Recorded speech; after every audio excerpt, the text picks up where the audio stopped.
প্রথমত হচ্ছে আমরা আসলে অনেক কিছু জানতাম না বা আমরা যারা অনলাইন থেকে শুধু আমি না, আমি বলবো যারা অনলাইনে বিজনেস করে আমার মতো, আমি বলবো যে 98% উদ্যোক্তা অনেক আইন কানুন হয়তো জানে না, বিশেষ করে যারা ফেসবুক থেকে আমরা উঠে আসছি।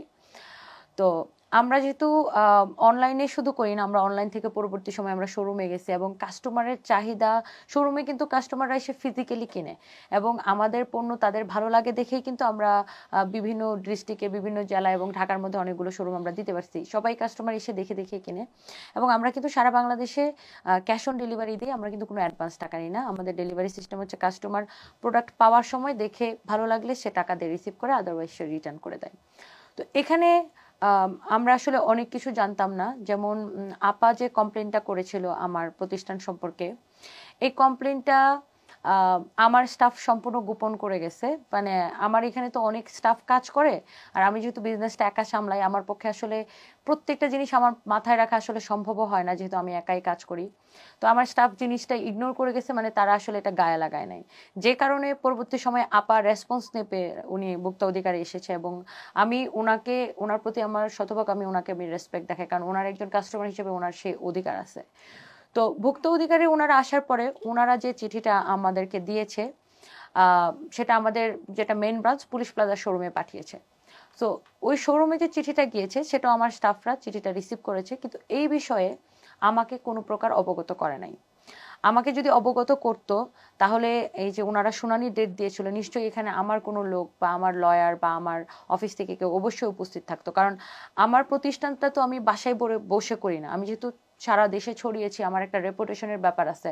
সো আমি অবশ্যই এটাকে আহ, ওনাদের অফিসে এসে এটা সমাধানের ব্যবস্থা করতাম যদি এটা আমার মাথায় যেত। তো আমার এখানে আসলে যারা সেলসম্যান কাজ করে, তাদের শিক্ষা দীক্ষা বা তারা এটাকে আসলে ওইভাবে গুরুত্ব সহকারে দেখে নাই যে ভুক্ত অধিকার থেকে চিঠি দিছে কি হবে, এরকম মনে করে চিঠিটা ফেলে রাখছে এবং তারা এই বিষয়ে আমাকে কোনো অবগত করে নাই।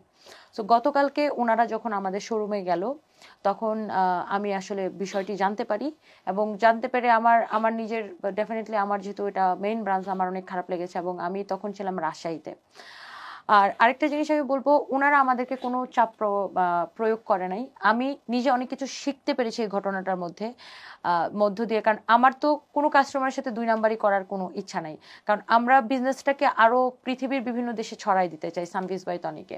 সো আমরা অনেক কিছু জেনেছি, যেমন এটা হয়তো অনেক উদ্যোক্তারাই বা অনেক ব্যবসায়ীরা জানে না যে আমরা পণ্যটা যেখান থেকে পারচেস করি বা পণ্যটার সোর্সিংটা কি, সেই কাগজপত্রর ফটোকপি আমাদের শোরুমে শোরুমে রাখতে হবে।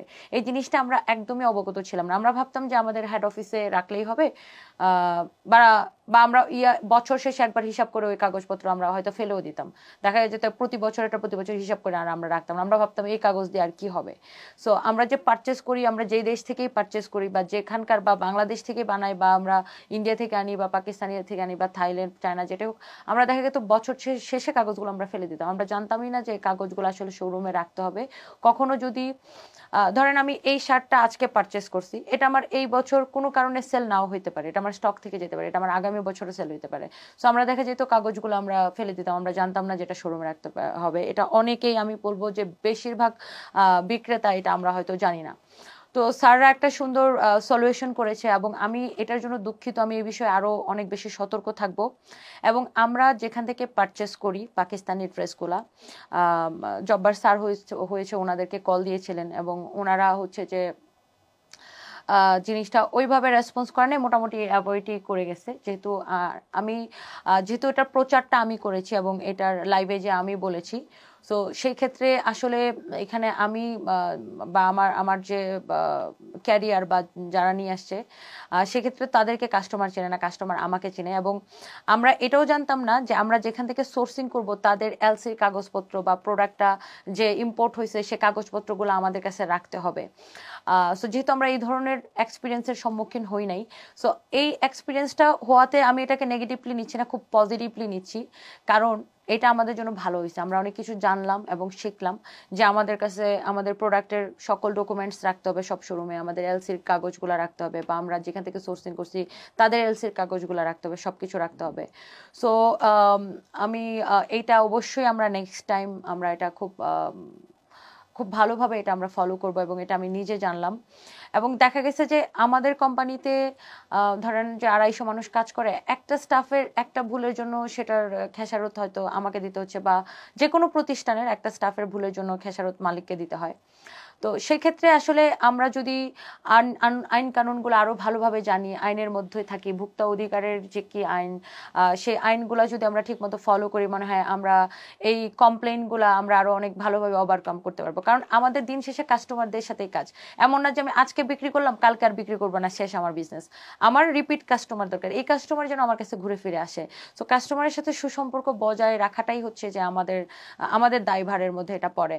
সো অবশ্যই আমরা এই বিষয়ে আরো সতর্কতা অবলম্বন করব। এবং আমার স্টাফরা যে আপাকে রেসপন্স করে নাই, এটার জন্য আমি আসলে আন্তরিকভাবে মানে আমি দুঃখিত। আমি যদি এটা জানতাম, নিশ্চয়ই আমার কোম্পানির রেপুটেশন খারাপ করার জন্য জিনিসটা এত দূর আসতে দিতাম না, আমি সাথে সাথে আপনাকে এটা সলভ করতাম। ইভেন আমি যখন লাইভ করি, কোনো কাস্টমার যদি কমপ্লেন করে যে এরকম সমস্যা, আমার চোখে সেই কমপ্লেনটা পেলে আমি ইনস্ট্যান্ট সেটা সলভ করে দেওয়ার চেষ্টা করি।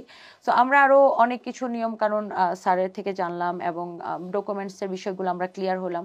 তো এই বিষয়ে আমরা সর্বদা সতর্কতা অবলম্বন করবো। এবং আমি আরেকটা জিনিস ক্লিয়ার করতে চাই, এইটার জন্য স্যারেরা আমাকে কোনো চাপ প্রয়োগ করে নাই, কোনো প্রেশার করে নাই, আমি উইলিংলি, কারণ যেহেতু অনেক উদ্যোক্তারা আমাকে ফলো করে, সো আমার মাধ্যমে বাংলাদেশের আরো বহুত উদ্যোক্তাদের এটা জানা দরকার আছে যে কি কি ডকুমেন্টেশন আমাদের রাখা প্রয়োজন, বা কি কি রাখলে আমরা আসলে কোনো ঝামেলায় পড়বো না। সো কাস্টমার এবং ব্যবসায়ের মধ্যে একটা সুসম্পর্ক বজায় রাখা অনেক বেশি জরুরি। সো এইটা আমি আমি বলবো যে এটাকে আমি অনেক অ্যাপ্রিসিয়েট করি। এবং আমি আমার নিজে আমি মানে আমার নিজের শিখা হইলো, এবং স্যারকে এবং অনেক ধন্যবাদ।